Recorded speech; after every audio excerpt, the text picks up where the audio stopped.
दोस्तों नमस्कार। कैसे आप सब? उम्मीद करते हैं आप सब बहुत ही अच्छे होंगे। आपका स्वागत है नेहा भोजपुरिया ब्लॉग में। दोस्तों आज हम सुनाने जा रहे हैं एक सुपरहिट नाच गीत। अगर पसंद आए तो लाइक से सब्सक्राइब जरूर करें, साथ में बेल आइकन घंटी दबाना ना भूलें ताकि जो भी वीडियो मैं अपलोड करूँ आप सब तक पहले पहुँचे। दोस्तों गाना सुन के कैसा लगा आप कमेंट में ज़रूर बताएं। चलिए सुनाते हैं ये बहुत प्यारा सा नाच गीत।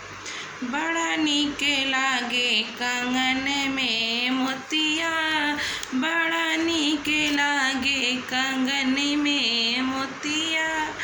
कहाँ पाई कंगना कहाँ पाई मोतिया, कहाँ पाई कंगना कहाँ पाई मोतिया।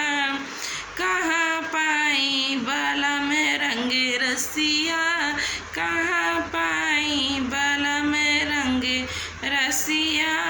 बड़ा नीक लागे कंगन में मोतिया, बड़ा नीक लागे कंगन में मोतिया। सोनार घरे कंगना पटार घरे मोतिया, सोनार घरे कंगना पटार घरे मोतिया। ससुरी के घरे पाई बालम रंग रसिया, ससुरी के घरे पाई बालम रंग रसिया।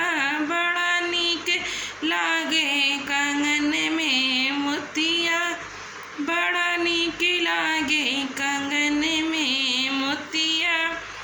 कहाँ सोए कंगना कहाँ सोए मोतिया, कहाँ शोभे कंगना कहाँ शोभे मोतिया।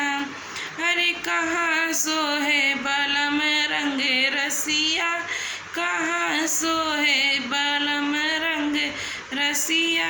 बड़ा नीक लागे कंगन में मोतिया, बड़ा नीक लागे कंगन में मोतिया।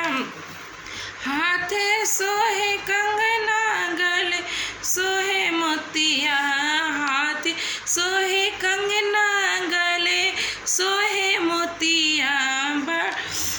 सेजिया पे सोहे बालम रंगे रसिया, सेजिया पे सोहे बालम रंग रसिया।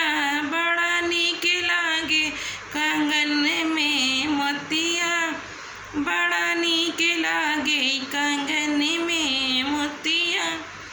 टूट जाई कंगना बिखर जाई मोतिया, टूट जाई कंगना बिखर जाई मोतिया। अरे रूठ जाए बालम रंग रसिया, रूठ जाए बालम रंग रसिया। बड़ा नीक लागे कंगन